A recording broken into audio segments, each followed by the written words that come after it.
A building super drilled through my bathroom wall while I was in the shower to fix my neighbor's plumbing problem. My name is Priya. I was in the shower at 7:40 in the morning on a Thursday when I heard a sound I could not immediately explain, a high-pitched drilling coming from the wall to my left, which was the shared wall between my unit and the apartment next door. Then plaster dust, and a drill bit appearing through the tile grout about 2 feet from my face. I turned off the water and wrapped a towel around myself and stood there for a moment taking stock of the situation. A hole had appeared in my bathroom wall, and one was on the other side of it.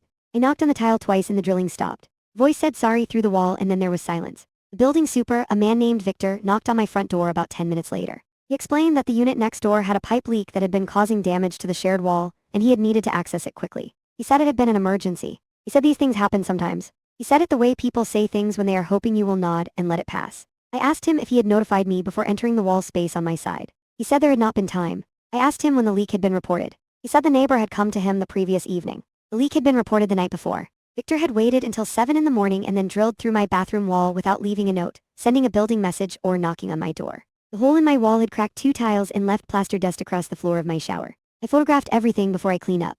My lease had specific language about maintenance entry and repairs, notification requirements, emergency definitions, tenant compensation for damage caused during building repairs. I had read the lease when I moved in because my friend Seun had told me to read it, and I had kept a copy.